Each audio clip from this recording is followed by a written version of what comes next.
Hi అండి. అందరూ ఎంతో ఇష్టంగా తినే ఇడ్లీని ఇలా ఒకసారి ట్రై చేయండి. సాఫ్ట్‌గా, స్పంజీగా బాగా వస్తాయి. ఒక గిన్నెలోకి ఒక 4 గ్లాసుల పొట్టు మినపప్పు వేసుకొని, నీళ్లు పోసుకొని ఒక 6, 7 గంటల పాటు మూత పెట్టి నానపెట్టుకోండి.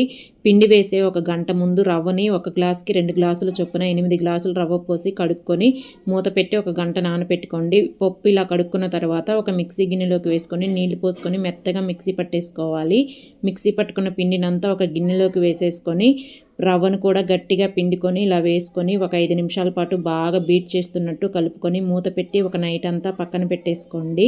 మార్నింగ్ చూపిస్తున్నానండి. పిండి అనేది ఇలా ఫ్లఫీగా చాలా బాగా పొంగి వస్తుంది. ఇప్పుడు మీకు ఎంత పిండి కావాలో అంత పిండిని ఒక గిన్నెలోకి వేసుకొని రుచికి సరిపడా ఉప్పు వేసుకొని ఇలాగా ఇడ్లీ ప్లేట్లని ఒకసారి నీళ్ళతో కడుక్కొని ఈ పిండి అంతా పెట్టేసుకొని ఇడ్లీ పాత్రలోకి నీళ్లు పోసుకొని ఇడ్లీ ప్లేట్స్ని పెట్టేసి 15 నిమిషాలు మీడియం ఫ్లేమ్లో ఉడికించండి. Soft and spongy idli ready అయిపోతాయి. నచ్చితే లైక్ చేసి సబ్స్క్రైబ్ చేసుకోండి.